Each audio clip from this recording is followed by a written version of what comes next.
The real question that I have is how much longer can people put out with this? Economists keep telling folks that it's just inflation, things will get better in a year. And it's been almost like that year has never come where it's getting better. Canadians still feeling the pain at the grocery store as prices remain persistently high.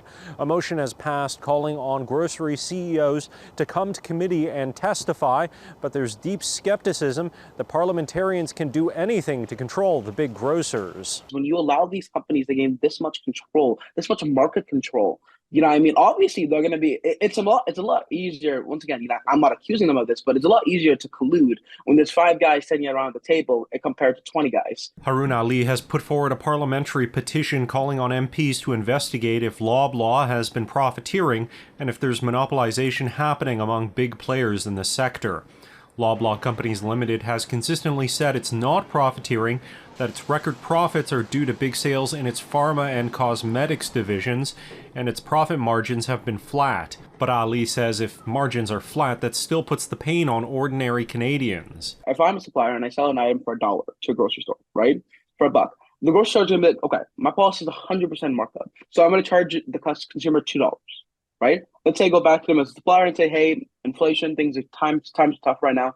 I'm going to increase that price to $1.50. The grocery store is then going to say, okay, cool. I'm going to charge the consumer $3 now. The Bank of Canada's rate hikes to curb inflation may not have made much of an impact at the grocery till, but the real estate market may be feeling it.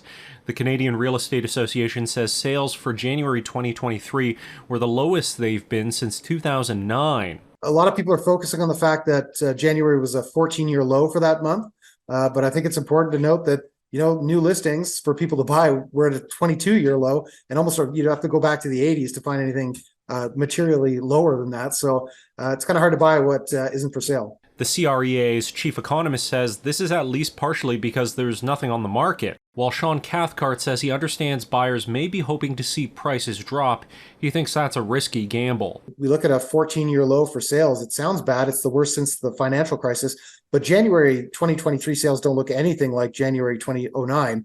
They're only a little bit below sort of the 2010 to 2019 period. It's technically the lowest in 14 years, but really a little below average. In Ottawa, Xiao Li, CityNews.